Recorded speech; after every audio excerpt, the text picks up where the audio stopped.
আপনি ডাক্তার সরোয়ার হোসেন সাহেব, আপনার ভিডিও কলটি পেয়ে আমি এখানে আসি।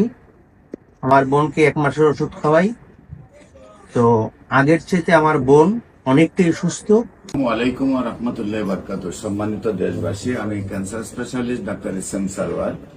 আপনারা জানেন যে সারা ওয়ার্ল্ডের ক্যান্সার স্পেশালিস্ট সহ সকল ডাক্তারের একই বক্তব্য যে ক্যান্সার হলে আমরা সাময়িকভাবে চিকিৎসা দিয়ে থাকি, একসময় ক্যান্সারের মৃত্যু হয়, এটাই মেনে নিতে হয়। এবং ক্যান্সারের চিকিৎসা করেছে প্রতি মাসে লক্ষ লক্ষ টাকা ব্যয় হয়। এমনও রোগী আছে যারা আপনার প্রতি মাসে ব্যয় বাইরের কান্ট্রিতে গিয়ে এমনই করেন যে বছরের কোটি টাকা ব্যয় করেও রোগীও মারা যায়, অর্থনৈতিকভাবে দুর্বল হয়ে যান পরিবারটি।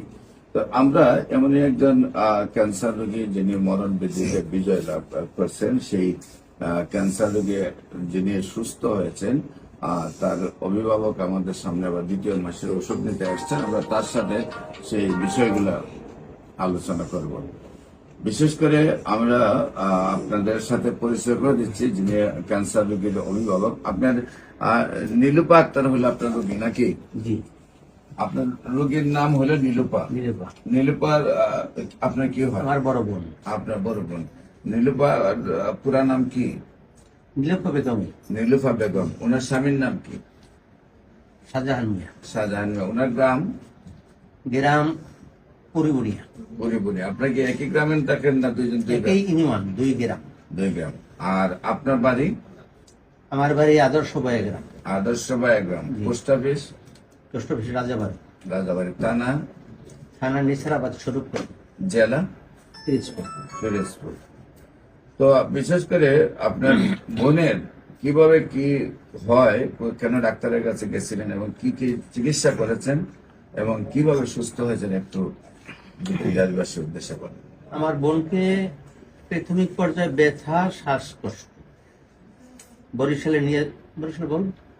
বরিশালে নিয়ে যাই। ওখান থেকে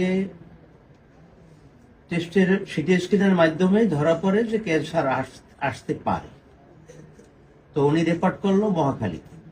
আমরা মহাখালীতে নিয়ে আসলাম। মহাখালীতে ওখান থেকে ধরা পড়লো যে ক্যান্সার ওনার 4 পয়েন্ট ক্যান্সারের পরে আমি অন্যান্য বিভিন্ন ডাক্তারের কাছে গেছি। তাদের কাছে শুধু পেয়েছি, খুব একটা বেশি ভরসা পাইনি। তারা বলছে সবাই কেমো দেন।